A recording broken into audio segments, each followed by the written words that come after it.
continuidade ao programa História Oral do Tribunal de Justiça, nós vamos hoje ouvir o desembargador José Cruz Macedo. Caríssimo colega, né? Bom, primeiro eu queria que o senhor falasse da sua história, do lugar onde nasceu e sua vida antes de ser desembargador. Vamos começar lá no Ceará? Desembargador, vamos sim. Fico muito satisfeito com o convite e tal, uma alegria estar aqui contribuindo com a história do tribunal. Essa memória eu acho que é fundamental, né? Nós precisamos cuidar da memória para poder ter história. Então a minha vida começou no Ceará, numa cidade, para mim, muito importante, Mauriti, mas pouca gente conhece. Então, de lá, onde é? No litoral? No Cariri, na no região Cariri. Sul do Ceará, lá não tem litoral, fica 500 quilômetros do litoral. E de lá eu nasci na zona rural, fui para a cidade de Brejo Santo estudar.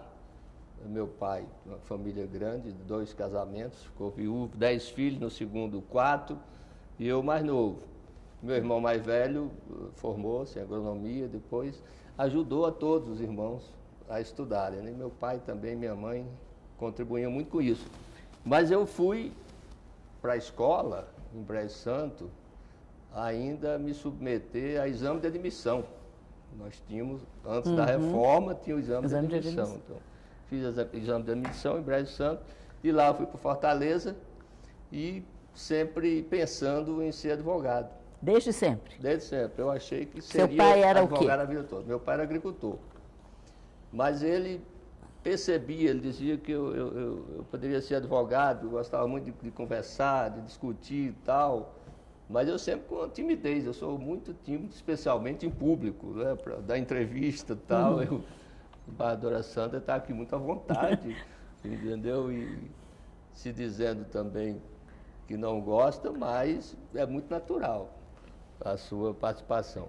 Então, de lá, eu fui para Fortaleza, já com a ajuda desse irmão mais velho, que, interessante, viveu 100 anos e 6 meses. Que coisa! Viveu 100 anos e 6 meses e nos manteve sempre em Fortaleza, ajudando muito. E eu, então, estudava no Colégio João Pontes, passava sempre na Faculdade de Direito do Ceará. A Faculdade de Direito do Ceará fica no Benfica, no centro da cidade. E é uma faculdade tradicional, uma faculdade que foi criada, salvo engano, em 1903. Tomás Brasil de Souza e outros intelectuais do Ceará, que foi o primeiro curso superior do estado do Ceará. Então ela funciona num prédio próprio, depois é que veio a Universidade Federal do Ceará. Um campus grande e tal, depois foi transferido para o Pici, que é um outro bairro de Fortaleza. Mas a Faculdade de Direito não saiu do centro da cidade.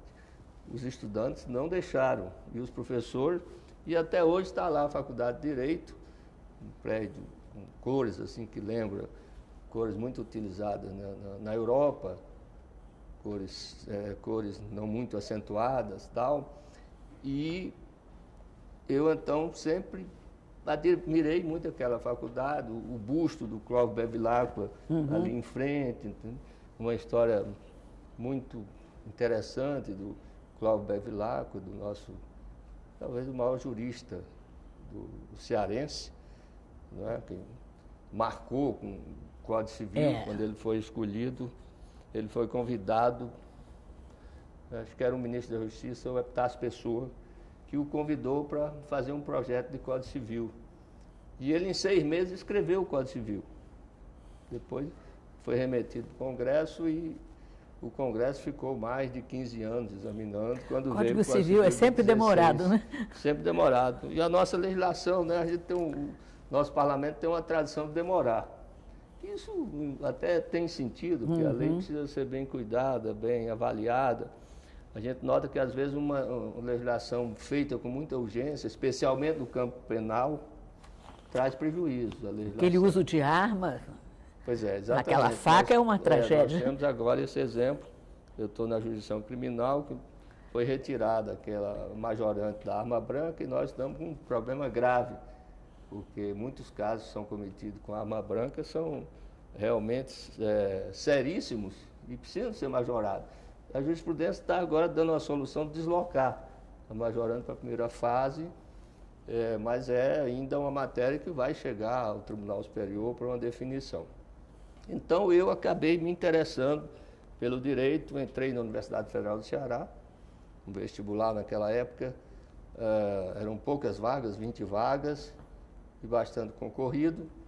E depois de 1 ano e meio estudando lá, com alguns professores que me estimularam muito, o professor Francisco Uchoa de Albuquerque, que era tinha uma grande obra, um clássico, Introdução ao Estudo do Direito, né? O professor Paulo Bonavides, também um grande jurista nosso e que ensinou na universidade, catedrático da Universidade Federal do Ceará, lá, teve muito tempo também estudando no exterior.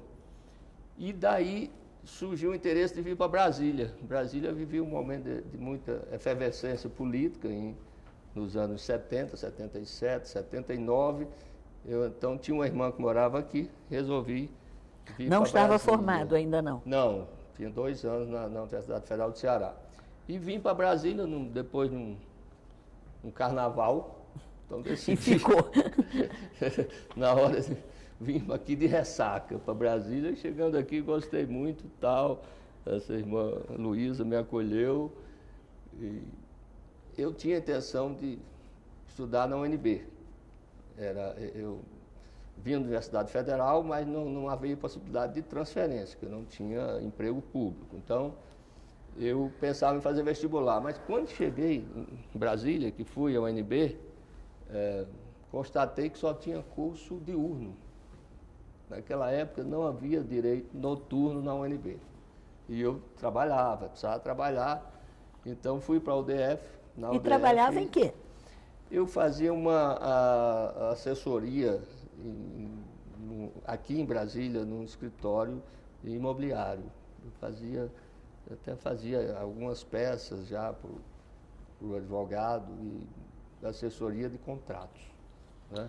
Então, assim, fiquei, terminei a faculdade, entrei, ao mesmo tempo, quando eu estava na UDF, eu comecei a estagiar na Defensoria Pública. Fiquei 2 anos na Defensoria Pública, isso foi muito interessante na minha vida, porque o procurador-geral era o Dimas Ribeiro da Fonseca. Uhum. E tinha lá Romão Cício Oliveira, tinha Romeu Gonzaga Neiva, tinha Marden Costa Pinto, depois foi outros promotores, na época defensores, a carreira do Ministério Público começava na Defensoria. Com a Defensoria Pública. Era interessante que esses futuros promotores tinham a experiência da defesa. Da defesa, começavam na defesa. Isso depois mudou em 88 com a lei da Defensoria Pública. Então me aproximei muito da OAB também, como interessado sempre, né? Conheci muitos advogados na OAB e me formei em 81. Quando eu me formei, sabia que queria advogar, mas tinha aquela dificuldade de como começar. Então fui fazer o exame de ordem, que na época era um curso. Era um curso, não tinha ainda a instituição do concurso da prova de exame de ordem. Fazia-se um curso com os conselheiros e professores convidados. Eu participei desse curso e no Era final, obrigatório? Era obrigatório, só se inscrevia na OAB quem fizesse esse curso preparatório para ingresso na OAB. E na época, quando eu terminei, o coordenador, José Maria Pelúcio, que era advogado, conselheiro da ordem, perguntou o que eu ia fazer. Eu digo, olha, eu vou advogar. Tal. Então ele disse, olha, tem um advogado que está precisando de um jovem advogado para trabalhar no escritório dele. E era o Dácio Vieira, o desembargador Dácio Vieira. Então eu comecei advogando no escritório dele, na galeria do Hotel Nacional. As pessoas achavam o escritório muito chique, porque naquela época o Hotel Nacional acontecia tudo. Era o ponto de Brasília, né? Era. Então, e fiquei muitos anos com ele. Depois, eu, como disse, tinha muito contato com advogados. Nessa época, os advogados todos, ou quase todos, tinham escritório no setor comercial sul. Então, no cafezinho pela manhã, Reginaldo Oscar de Castro, o Zé Paulo Pertence. O Grossi, o Maurício Corrêa. Então, todos esses advogados, era o setor comercial sul, era o ponto dos advogados. Sigmaringa Seixas, o pai, o filho, Luiz Carlos Sigmaringa. E eu, então, me aproximei muito da ordem e passei a conviver com esses advogados. A ordem, depois de pouco tempo que eu estava na ordem, eles me designavam para atuar em diversos processos. A Defensoria Pública era muito incipiente, não tinha condições de acompanhar. Então, eu me lembro que meu primeiro processo no Supremo Tribunal Federal foi uma designação da presidência da ordem. Eu fui designado por uma extradição, um processo que eu pouco conhecia. Teve que estudar bastante. Tive que estudar bastante. E na época o relator era o ministro Oscar Dias Corrêa, que era o Benjamin do Supremo Tribunal Federal. O Benjamin naquela época, Cordeiro Guerra. Né? Tinha Buzaide, né? Tinha Moreira Alves. Nossa, que Supremo. Que Supremo. Então era um grande Supremo, que decidiu, estava decidido. E eu então fiz essa defesa na extradição no Supremo Tribunal Federal. Eu, um jovem advogado, aqui o Supremo, basta ter carteira da OAB para sustentar no Supremo, né? Diferente de outros sistemas, que, por exemplo, nos Estados Unidos, precisa de uma admissão para você defender na Suprema Corte. Né? Aqui, desde jovem, advogado pode atuar. Então, eu fiz a defesa, fiz uma pesquisa, era um caso de uma falência na Itália, por crimes falimentares, estava se pedindo a extradição. E foi interessante que a esposa desse réu sempre ia ao escritório e chorava todas as vezes, passava a tarde chorando e tal. Eu digo, olha, eu estou fazendo o possível. E ele estava preso, extraditando? Ele preso. Fomos para o julgamento, eu sustentei lá uma tese de prescrição, porque na época tinha uma súmula no Brasil dizendo que os crimes falimentares prescreviam em 2 anos. Eu sustentei essa tese, com preliminar, pressão e outras, e o ministro Oscar Dias Corrêa acolheu. Que beleza. Acolheu. Foi acompanhado, Décio Miranda, Rafael Maia. Quando chega no Moreira Alves... Nossa Senhora! O ministro Moreira Alves disse, esse extratando é italiano, italiano. E ele tem mandado de prisão na Itália? O relator disse, ele tem mandado de prisão. Então, o mandado de prisão interrompeu a prescrição. Não há prescrição. Daí foi um debate enorme no Supremo, o ministro pediu vista, e então voltou, depois mais 2 sessões de julgamento, e eu me lembro muito que essa esposa dele estava sempre lá e chorando o tempo todo. O julgamento inteiro, entendeu? E terminou o julgamento, foi rejeitada a prescrição e foi autorizada a extradição. Mas o interessante é que a doutora Erilda Balduino, na época era presidente da Comissão de Direitos Humanos, foi quem indicou ao presidente Maurício Corrêa para que me designasse. E ela encontrou comigo e disse, olha, eu recebi uma carta da esposa daquele extraditando, salvo engano, Bornida, Giuseppe Bornida, dizendo que ele foi para a Itália e teve uma audiência com um juiz. Seria mais ou menos o equivalente hoje à nossa audiência de custódia. Teve uma audiência com o juiz e o juiz então perguntou se ele tinha advogado. Disse, não, ele não tem advogado, então vamos designar um tal.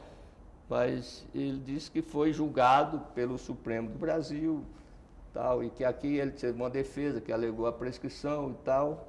E o juiz então examinou e reconheceu a prescrição. Que beleza! E extinguiu o processo. Então, o primeiro caso meu do Supremo, eu perdi no Supremo, perdeu no Supremo, ganhou na Itália. E foi assim a minha vida, depois vindo aqui para o tribunal, antes pelo Tribunal Mas o senhor Eleitoral. advogava antes em que área mais? Eu advoguei Civil ou muito criminal? na área... Eu advoguei na área criminal na Justiça Federal, naqueles chamados crimes, crime de colarinho branco. Continuam na moda. Hoje estão na moda e os advogados estão gostando muito. Financeiramente sendo também, recompensados. O judiciário hoje tem um protagonismo muito grande nessa questão, né? Com a Lava Jato, com esses processos. Naquela época a gente não tinha esse impacto. Então eu atuei muito nesses crimes e depois aqui na Justiça do Distrito Federal, na área civil, muito em contratos e sempre advoguei no direito eleitoral. Então, advogava partidos políticos, tal, ganhava muito pouco. Esses partidos políticos não pagam bem, não? Não pagam, não pedem. E contrato, às vezes, também não pagam. E tem muito pedido de advocacia solidária. Então, eu fiz muito isso também, não só para partidos políticos, mas para pessoas que precisavam. Eu sempre fiz advocacia solidária, atuei para várias pessoas que foram pedir de anistia. Isso eu não cobrava. Mas, depois, eu, atuando muito na Justiça Eleitoral, acabei sendo surpreso com a indicação para a lista do Tribunal Regional Eleitoral. Nós trabalhamos juntos no Eleitoral. Trabalhamos juntos no Eleitoral, né? E foi interessante porque eu não estava em Brasília, estava de férias. Quando cheguei, tinha recado de 2 desembargadores que queriam falar comigo. Eu pensei, deve ter algum problema, 2 desembargadores querendo falar comigo, né? Então, e era para dizer isso, que eles tinham o tribunal tinha me incluído numa lista para o Tribunal Regional Eleitoral. Acabou que essa lista foi para o Ministério da Justiça, que era o ministro Nelson Jobim, e o presidente Fernando Henrique me nomeou para o TRE. Fiquei 2 mandatos lá. Aí, quer dizer, o destino me levou para outra direção. Aquela imagem que eu achava que ia ser sempre advogado mudou com a convivência do eleitoral e vários desembargadores me estimulando. Eu então me interessei. Nunca tinha feito concurso por magistratura. Essa não era o meu objetivo. Mas com a experiência do eleitoral, que é um tribunal muito confortável, né? A senhora foi do eleitoral, é um tribunal de uma convivência espetacular. Muito boa, né? Muito boa convivência. A gente fica com saudade do eleitoral, né? Fica com saudade. Então, surgiu uma vaga com a aposentadoria do desembargador Campos Amaral. Ah, foi a do Campos Amaral. A do Campos Amaral, cadeira número 20 do TJ. E eu, então, me candidatei. Eu era conselheiro federal, gostava muito, foi um período, eu fiquei muito feliz participando do Conselho Federal, porque lá tinha oportunidade de conversar, de debater, de conviver com advogados do país todo, com grandes advogados, conselheiros da ordem, que convivi na época, na Borbulhões. Ótimo advogado. Noronha era conselheiro. Era conselheiro Minas, também. Quando eu estive no Conselho Federal. Então, tive que renunciar para concorrer ao tribunal. E entrei na lista da OAB, fui honrado com a escolha em primeiro lugar. Depois a lista veio para o tribunal, também fiquei em primeiro lugar. E depois fui escolhido pelo presidente da República. Aliás, a senhora foi uma das primeiras pessoas que falou que eu deveria ser nomeado. Eu me lembro disso. Porque havia uma sinalização que eu seria nomeado desembargador. E assim foi, tomei posse em 14 de outubro de 2002. E interessante nesse dia, o tribunal não tinha ainda essa estrutura que tem hoje, né? O tribunal, a estrutura era menor, de gabinete, de espaços. Naquela época teve um problema de reforma do palácio. E no dia da posse não havia ainda um gabinete. Estava terminando o gabinete, reformando a minha sala. E eu recebo um telefonema, na hora do almoço, um servidor do tribunal. Desembargador, nós queremos saber, do tribunal, primeiro, qual o nome que o senhor vai usar? Tem uma tradição aqui no tribunal, normalmente usa esses 2 nomes, mas querendo saber qual o nome. Eu digo, não, é Cruz Macedo, porque no eleitoral me chamam assim. Foi até uma sugestão na época, quando eu cheguei lá, o desembargador, o saudoso desembargador Romeu Jobim era o corregedor. O desembargador Natanael era o presidente. Aliás, o desembargador Natanael, ele sempre me impulsou, porque ele me deu posse no TRE, no TRE e aqui. Tribunal. Então, eu sempre digo, fico muito grato a ele por isso. E então lá eles me chamavam de Cruz Macedo. O desembargador Jobim brincava, dizendo, não, você tem que usar Cruz Macedo, porque é o nome de um grande poeta, tal, que era um poeta, aliás, o Cruz, é o poeta Cruz de Souza, mas é um poeta antigo, que, salvo engano, catarinense e tal, mas foi um poeta muito considerado naquele período antes do modernismo. Ele, Eduardo Jobim, adorava os poetas e tal, gostava muito dele. Eu era desembargador, mas de poeta eu não tenho nada, eu só sou o seu admirador aqui dos seus versos. Né? Então, nesse dia que eu fui tomar posse, o servidor me liga perguntando isso, perguntando para onde deveria mandar os processos, porque o gabinete ainda não estava pronto. Eu digo, bem, o nome o senhor pode colocar, agora os processos eu não posso receber, porque eu nem tomei posse. A posse seria 5 horas da tarde, 17 horas, né? Só que naquela época, e a senhora também conviveu com esse fato, o juiz tomava posse e já, com a posse, a jurisdição, não é? Tudo junto. Certamente, quando a senhora tomou posse, foi para uma vara, no primeiro dia. No primeiro dia. Não é? Isso, então a gente tem que aprender a ser juiz. Eu que estava vindo da advocacia, né? Começar a aprender, porque não se nasce magistrado. Então, não é? Mesmo para quem faz um concurso, é a vivência diária que vai torná-lo magistrado, não é? Exatamente. Então, naquela época não havia esse curso preparatório.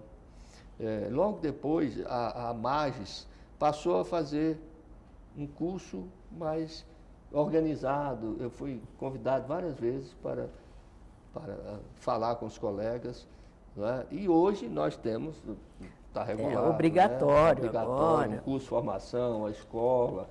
Então, isso mudou muito, melhorou muito. Melhorou. Agora, é uma coisa, eu vou registrar aqui, que raramente nós temos um egresso do quinto que se adapta tanto à função de julgar. Porque, às vezes, o egresso do quinto, ele pende para um lado ou pende para o outro, mas Vossa Excelência sempre foi juiz, desde sempre. Eu não sei se foi a época do eleitoral, que foi o curso de formação, vamos dizer assim, já se habituou com a função, porque realmente não é normal isso. Né?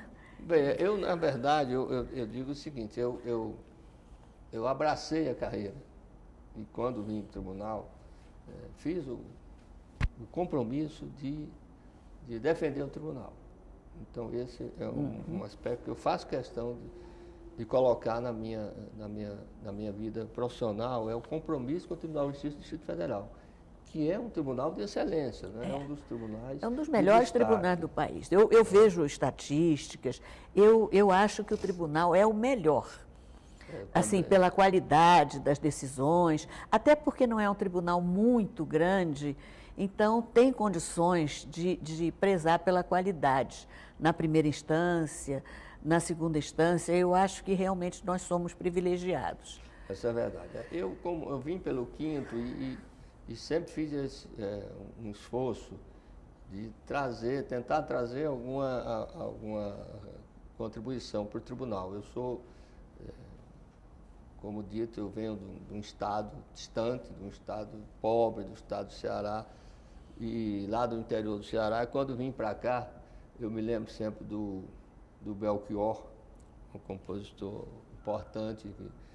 Eu digo que, nas palavras dele, que eu sou apenas um rapaz latino-americano, sem dinheiro no bolso e sem parentes importantes e vindo do interior. Então, aqui assim cheguei. Então, sempre procurei dar um esforço pessoal e e também tenho muita satisfação em ser magistrado. É uma coisa que eu realmente, eu digo que eu tenho saudade, eu tenho saudade da advocacia, mas sou muito feliz na magistratura, porque a advocacia, desembargadora Sandra, eu advoguei 21 anos, mais 2 anos na Defensoria Pública, e lá já fazendo audiência, fazendo todos os processos. E a advocacia, na verdade, é a profissão das liberdades. O advogado tem muita liberdade, né? O magistrado tem muito pouca liberdade, né? O magistrado, ele está adstrito ao cumprimento da lei. Ele pode interpretar a lei, mas é solitário também. É solitário. Esse é um outro aspecto também que eu percebi aqui. Nós vivemos uma vida solitária, né? Nem nos visitamos nos gabinetes, né? Não há tempo. Não dá tempo, não dá tempo. É verdade. Mas é muito bom. E foi direto para a 4ª Turma Civil? Fui direto para a 4ª Turma Civil e lá fiquei quase 15 anos. Nunca saí da 4ª Turma Civil.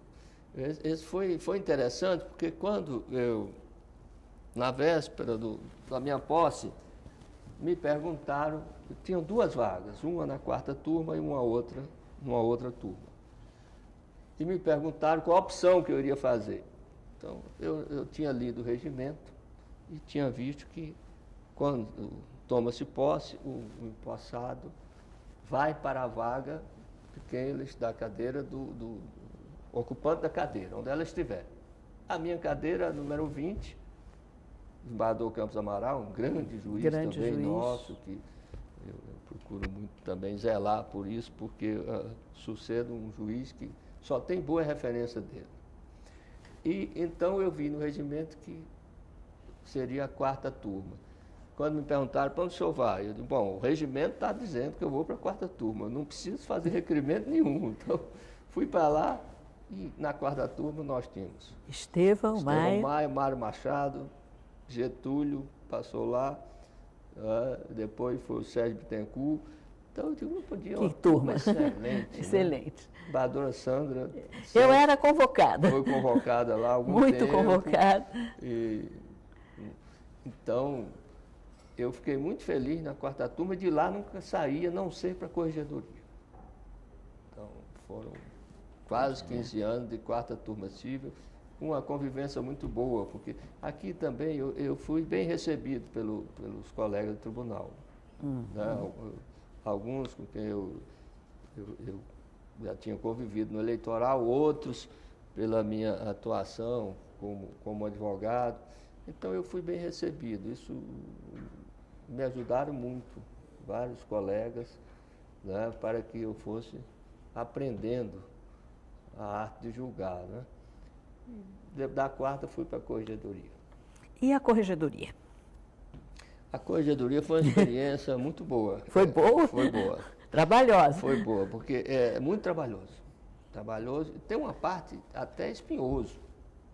Essa parte de julgar, a disciplinar, julgar os colegas. Disciplinar é difícil. É a pior parte. Né? Mas é preciso ser feito. Agora, na parte administrativa, é muito interessante, porque pode-se fazer mais. Né? A gente pode estabelecer o tempo para a realização das coisas. Na jurisdição, nós fazemos o possível para julgar de maneira célere, né? Quer dizer, eu quando estava no civil, sempre procurei manter mais ou menos em dia os meus processos. Né? Havia até uma perseguição pela estatística, né? Para se cumprir a tal zerar estatística. A estatística. Mas eu sempre mantive mais ou menos em dia, com muito esforço, né? Com uma equipe também, que muito boa a minha equipe. Quando eu vim para cá, comecei a selecionar servidores, tal. Alguns colegas começaram a fazer isso e hoje nós temos até um setor que faz isso. Né? Melhorou muito o tribunal. Na época tem até uma servidora, foi para o meu gabinete, que era do seu, que depois fiz o compromisso de devolvê-la quando eu fosse desembargadora. E cumpri. Cumpriu. E cumpri. Então, a corregedoria permite a gente fazer algumas realizações. E nós trabalhamos bastante na corregedoria. Um ponto que eu destaco muito é que nós, foi um mandato junto com os barradores Mário Machado, né, Humberto Ulloa e Costa Carvalho. Então, nós tínhamos uma proximidade muito grande. Trabalhamos com muita harmonia. Isso é muito importante. Quase 100% das situações com muita harmonia. E nós, então, estabelecemos algumas metas, alguns projetos que não foram muitos. Nós observamos que, às vezes, no início da gestão, estabelece as metas, não é? Há um debate, e nós observamos que, às vezes, eram estabelecidos um número grande de metas, mas nem todas eram cumpridas. Então, nós procuramos reduzir os projetos para dar cumprimento. Um dos projetos foi cumprir as metas do CNJ. Nós estávamos na seguinte situação: chegava-se muito próximo da meta. A meta número 1, tem que julgar os processos e por conta de 1%, 1,5%, o tribunal não alcançava aquela meta, entendeu? Mais processos do que os distribuídos. A meta número 2, o tribunal chegava muito próximo daqueles processos em andamento até 3 anos e não cumpria. Então, nós fomos identificar por que isso não acontecia. E o que fizemos? Fomos aos juízes. No primeiro grau, nos reunimos com todas os diretores e juízes, né, das satélites e de Brasília. Conversamos muito, passamos a conhecer as metas. E às vezes a gente não alcançava a meta, faltavam 15 processos, 20 processos. É duro, né? Então nós passamos a acompanhar essas metas, ver aqueles processos que estavam faltando. Quando chegava o mês de agosto, setembro, então nós oficiávamos aos juízes pedindo preferência para o julgamento daqueles processos, principalmente na meta 2. Fizemos um trabalho também aqui, o presidente aí competia mais a presidência, né? Reunimos os colegas e estabelecemos estratégias para julgar os processos, principalmente aqueles processos repetidos, né? E com isso nós cumprimos todas as metas do CNJ em 2015 e 2016. Foi o primeiro selo ouro, né? Foi o primeiro momento em que o tribunal cumpriu todas as metas. Isso foi assim, muito reconhecimento do trabalho dos magistrados e dos servidores. Não foi só da administração. E é muito gratificante para o tribunal. Muito gratificante, Depois nós fizemos também um projeto que eu considerei muito interessante, que foi a questão da transferência do núcleo custódia para a Central de Polícia Especializada, para a CPE. O que acontecia, desembargadora Sandra? Nós tínhamos muita reclamação, porque na época o ministro Ricardo Lewandowski, presidente supremo do CNJ, ele lutou muito para implantar a audiência de custódia. Então ele defendeu no CNJ, cumpriu o Pacto de São José da Costa Rica, que todo réu tinha que ser entrevistado por um juiz dentro de 24 horas e tal. E nós começamos a fazer, mas tinha um problema grave, tinha que trazer os presos para o tribunal. E não tinha escolta, faltava servidor, então o prazo era ultrapassado. Então recebemos a sugestão de transferir esse núcleo para a Central de Polícia. Só que foi interessante, porque quando nós colocamos esse projeto, ninguém concordava com o projeto. Por quê? Os juízes não queriam ir para a porque não queriam ir lá para a delegacia. O Ministério Público também disse que aqui que devia ser feita a audiência. Os advogados não queriam. E a Polícia Civil também disse que não achava interessante ter juiz lá dentro da Polícia Civil. Então tivemos que convencer cada um deles, né? Primeiro, os juízes diziam que lá não tinha espaço. Então, falando com o diretor da Polícia Civil, era o Eric Seba, para ele conseguir um espaço. Ele disse: precisamos de um espaço que seja o dobro do nosso. E ele não estava conseguindo, isso dependia do prédio ficar pronto. Um dia eu encontrei o governador aqui no tribunal E comentei com ele. Nós Quem era à época o Hollenberg? Era o governador Hollenberg. Então ele disse, pois, da nossa parte, nós vamos conseguir o espaço. 15 dias depois, o diretor da Polícia Civil trouxe lá uma planta com espaço. Chamei os juízes, fomos até a central de polícia, mostramos o espaço. Eles conseguiram entrada privativa para os magistrados, garagem, entendeu? E ficava tudo mais cômodo pelo seguinte, a carceragem é embaixo, sobe uma escada, chega no cartório, no núcleo de audiência custódia. Então, convenci um juiz se convenceu na primeira visita, e o outro não falou nada, tal. Então, chamei o Ministério Público. Nós vamos, mas queremos sala para o promotor, com banheiro exclusivo, tal. Eu digo, olha, isso nós vamos conseguir. É o mesmo banheiro do juiz. Então, não tem banheiro para todo mundo. Então, aí a ordem dos advogados também queria uma sala só para os advogados. Eu digo, olha, vocês têm uma sala no departamento de polícia. Vamos usar essa sala. Mas vamos conseguir um espaço para se entrevistar com o preso antes isoladamente da audiência. E depois de conversar com todo mundo, realizamos o projeto, implantamos a audiência de custódia na central de polícia. Interessante que logo depois ficou todo mundo feliz. E é uma realização. Inclusive eu tenho aqui as suas realizações e essa é uma das mais importantes aqui. Adequação do núcleo de audiência de custódia que passou a funcionar nas dependências do próprio complexo da Polícia Civil. É verdade, nós fizemos isso. Tem aqui uma... A administração é interessante, permite a gente realmente... As tornozeleiras também foi um projeto importante. Foi um projeto importante, trabalhamos muito nesse projeto, porque é uma maneira de desafogar os presídios. Os presídios. Né? Hoje nós vivemos uma situação que o nosso presídio está com o dobro das vagas existentes, e a senhora conhece muito bem como é o presídio, quando a gente fala que tem 7 mil vagas e 15 mil presos, isso não significa que nós temos 2 presos por cela, não é assim que funciona, né? Tem os blocos separados, tem presos que tem que ficar isolados, não pode ficar junto com outros, então é um problema muito grave esse.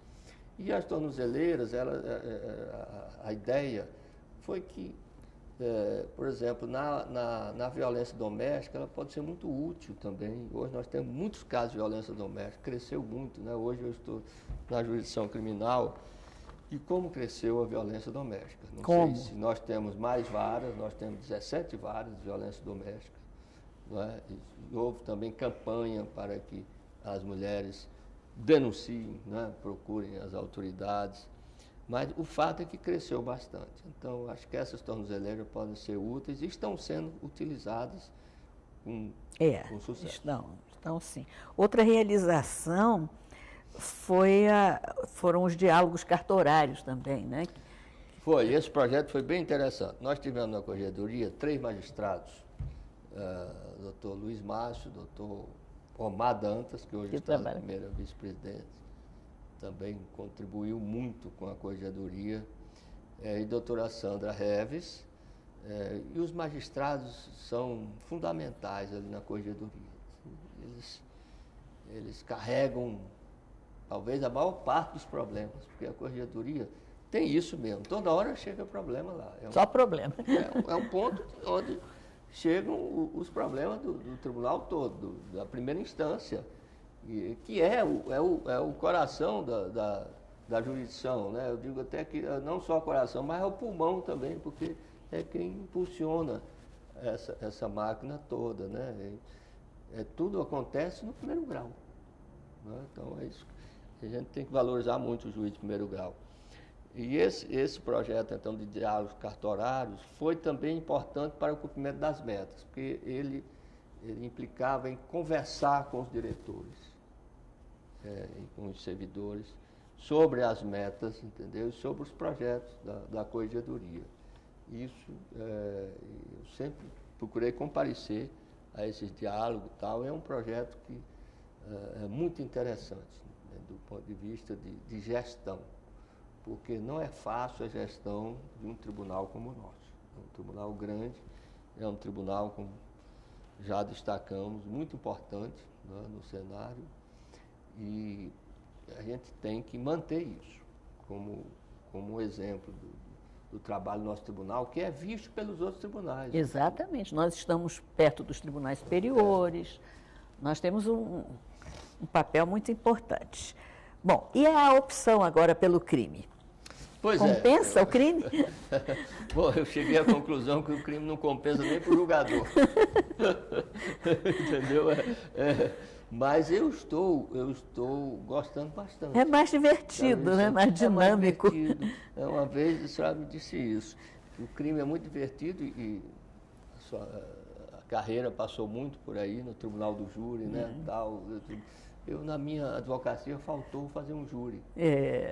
Nunca, porque eu fazia crime, mas na Justiça Federal. Na Justiça Federal. É raríssimo um caso de júri, porque só naqueles crimes federais. Talvez olha, eu me lembro que a Maria de Fátima teve um júri federal, o primeiro júri federal, não me lembro bem qual era o caso. Acho que era aquele cidadão que cortava com a serra elétrica, lá do Acre.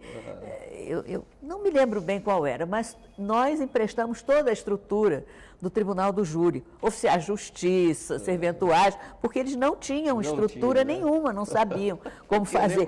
Mandei um roteiro, mandei tudo, mandei urna, mandei tudo.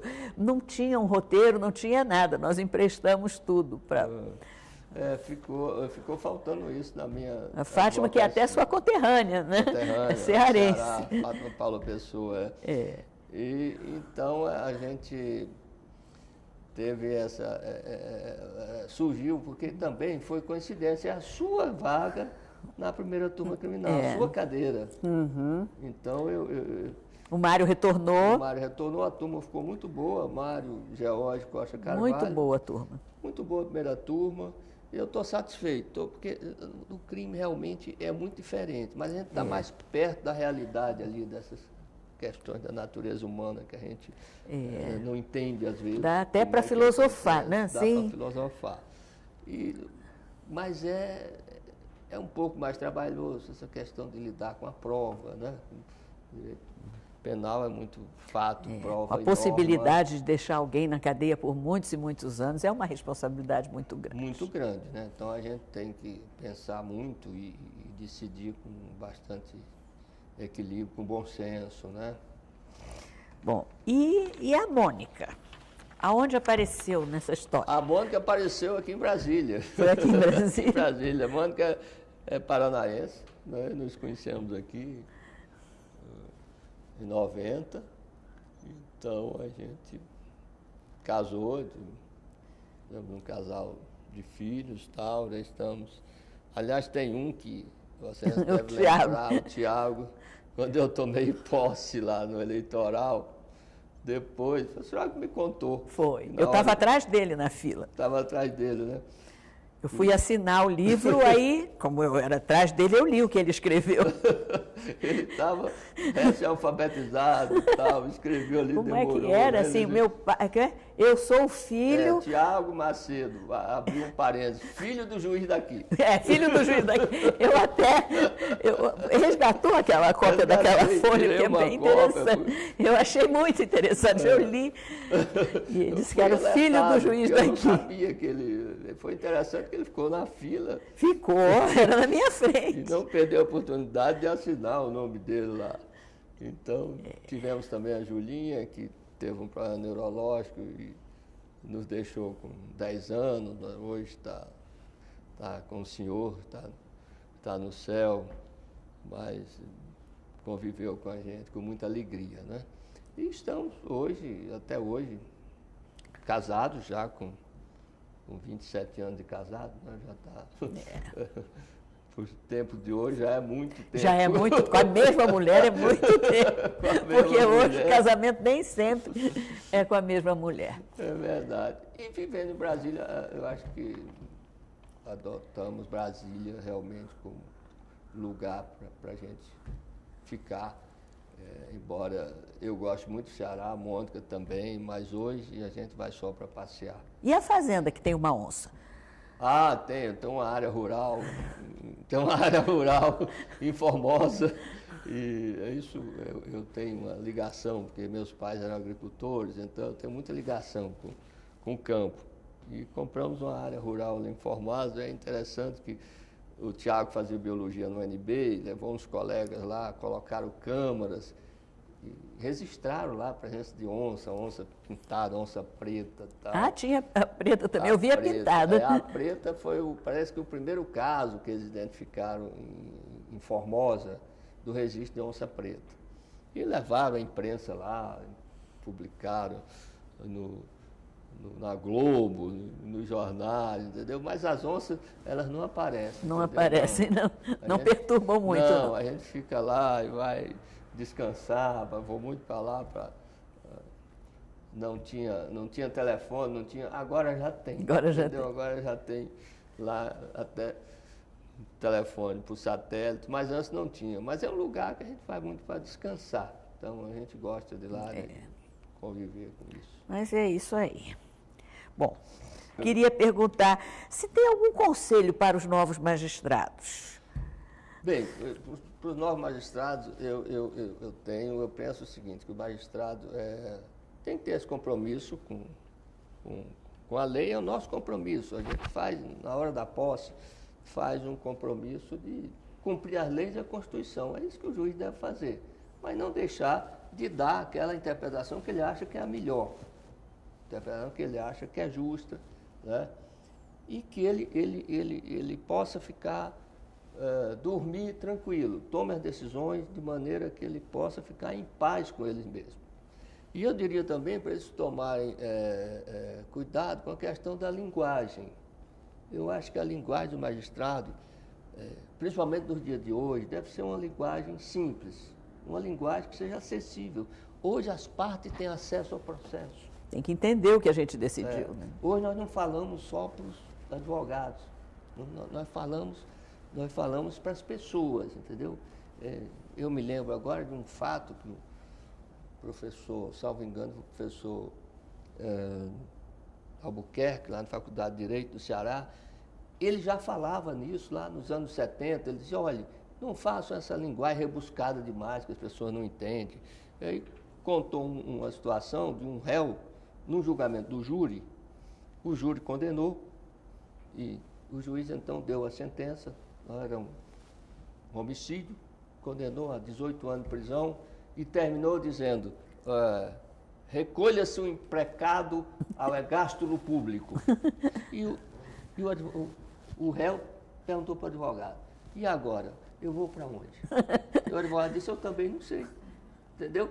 Ele perguntou, alguém sabe aqui? Eu digo, bom, eu vi essa palavra, lendo Memória do Cárcere, em que ele designava, contava a história de que entrava por um subsolo lá, Euclides da Cunha, contando que era um lugar muito sujo, úmido, e que parecia que ele estava, quando ia para aquele subsolo, ele foi preso no Estado Novo, né? Ele, colocado num navio, levado para o Rio de Janeiro, ficou muito tempo preso lá, sem processo, e depois escreveu essa obra que é clássica, que é a Memória do Cárcere. E ele diz então, era um lugar, aquele é gástulo, era uma coisa horrível, horrorosa, tal. Uhum. Então, depois o professor dizia, pois é gástulo público, é a cadeia pública, numa linguagem antiga. Agora ele perguntava, por que escrever isso? Se as pessoas não entendem, né? Então, eu diria para os novos juízes para terem cuidado, fazer uma linguagem simplificada e com objetividade. Hoje nós não temos mais tempo para tese na sentença. Tem que ser simples, objetiva. Exatamente, e tocar os pontos principais. Eu quero concluir, então, nosso tempo já está esgotado, com um agradecimento muito especial a uma pessoa que eu quero muito, eu o admiro muito, sempre admirei, até pela postura de pai, de marido, assim, a parte pessoal. E muito obrigada. O tribunal é muito honrado com a sua judicatura. Eu que agradeço, fiquei muito feliz.